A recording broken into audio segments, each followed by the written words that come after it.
I created a logo for my SaaS product with AI, and it worked to a certain extent, but in the end I had to revert to a human in order to finalize it.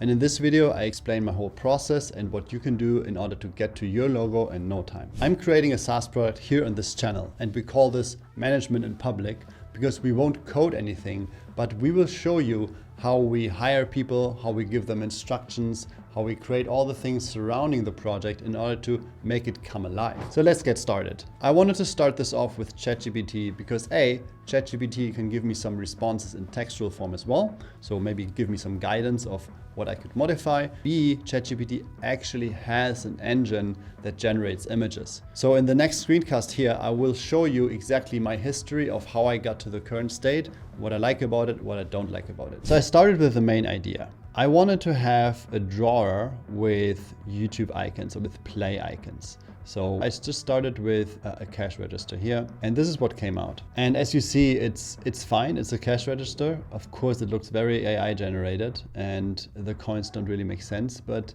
yeah, and also it is not the exact style that I want. So in the next iteration, I thought it's a good idea to place a play button on every coin, and eventually I had to go away from that idea because nothing good would come out of that. So this didn't really work, and I gave it another try, and this came out a bit better, but it's still, the style doesn't really work. It's like an old image style, and this doesn't really fit for any logo. So I give another try here. This already looks a bit better because I actually wanted to have a logo, not an image. So then I reverted to this, give me an icon. So the keyword icon now implies to the DALL-E engine that this should be super simple. So I even added very simple, just a cash register. So I thought let's start with the first object and then add the other ones inside. This was an attempt. So I downloaded each of them and the YouTube logo, and I asked it to combine them. Didn't really work. Something like this came out of it.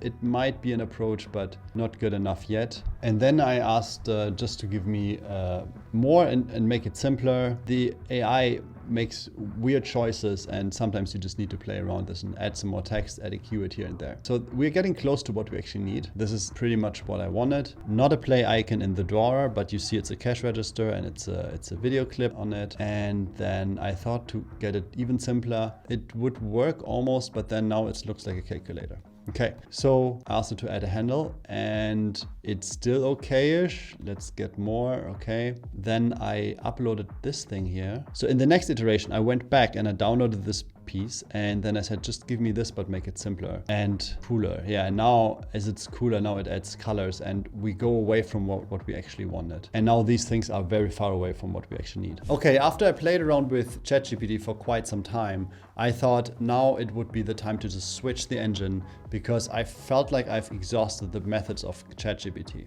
Now there's an interesting, Microsoft has stakes in OpenAI, and they included the same engine in their own product, the Bing Image Creator. And the Bing Image Creator actually works a bit better, in at least for my use case here, even though it's the same engine. They probably wrapped some more prompts around it. So let's have a look into the Bing Image Creator right now. For the Bing Image Creator, I basically gave it the same prompt, but I added logo art, and I think this was the one thing that I missed in the ChatGPT workflow, and I also was much more descriptive what I actually wanted.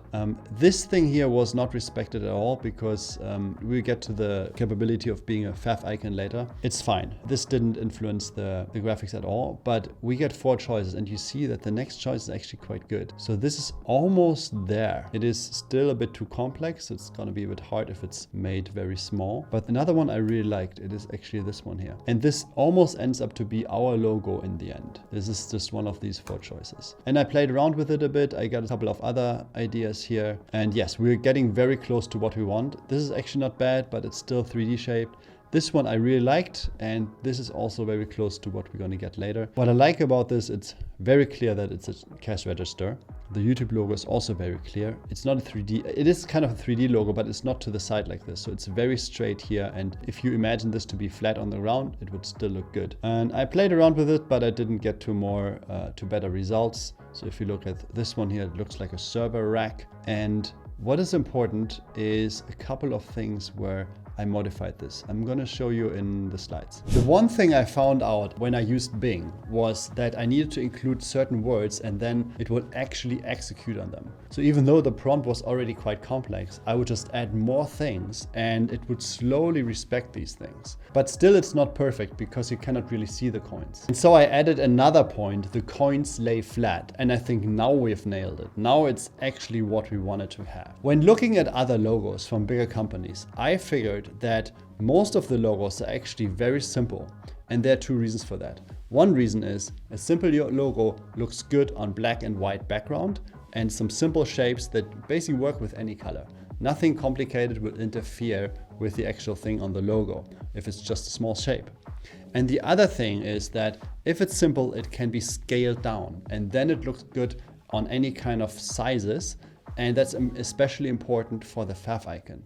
Okay, I just uploaded a very simple logo that's part of our logo. And as you see, it's only visible in a very small way here. And this is exactly how it will look like on the browser. And now if we upload something more complicated than our logo here, then we will actually have something that looks like this. And for me, it is not perfect. It is certainly a bit too complicated. It will look a bit weird in the browser icon.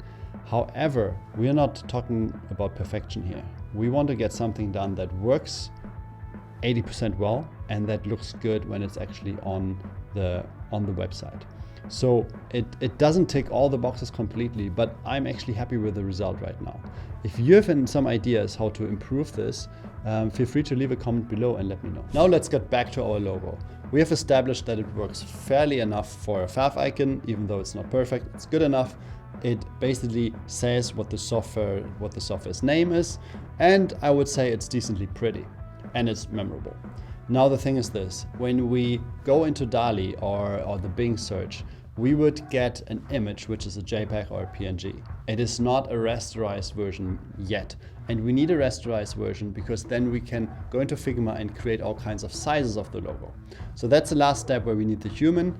And another idea I had, when we actually ask someone to rasterize this image, why not ask them to make it simpler and add a handle? So I went on Fiverr and I found a couple of people who can do that job. Okay, so this is already done in the last days. You see here the dates when I started this, and these are the prices I paid for them. Basically what I wanted to have a vector tracing. So something that looks like this. They would take a raster, like an image that I have, right? So the thing from here, for example, this is an image, right? They would take an image that you would download here or take a screenshot, and they would rasterize it into a vector.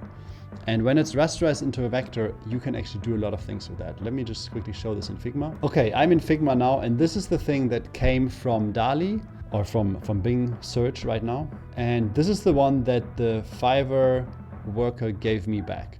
And you see what they changed. They made it simpler. They removed these weird artifacts here that were not helpful, and they made it very clearly visible.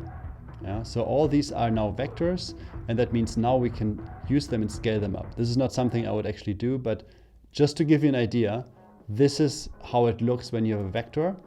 And when you take the whole thing, you can just scale the whole thing up, which is actually quite nice then.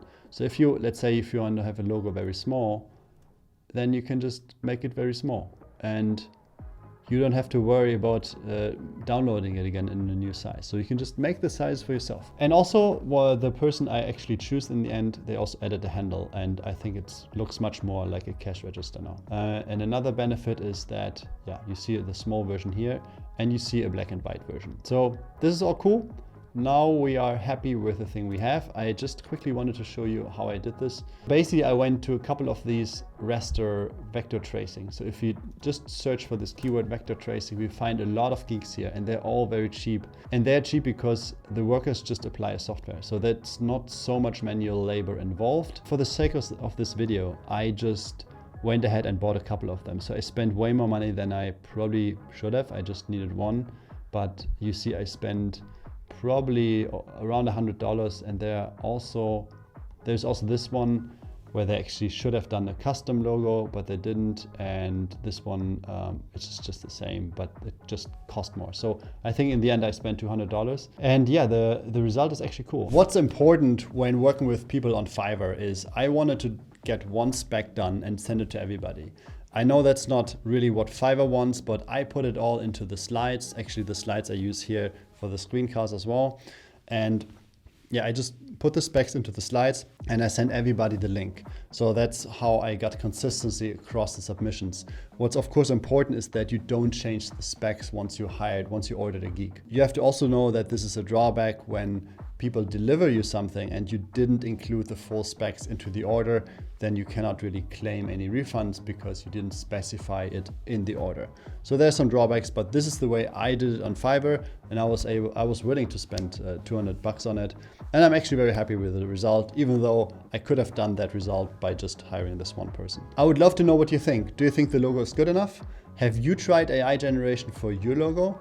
Let me know in the comments, and would love if you like this video and subscribe, because now in the next steps, we will actually make the software and you will see it come to life.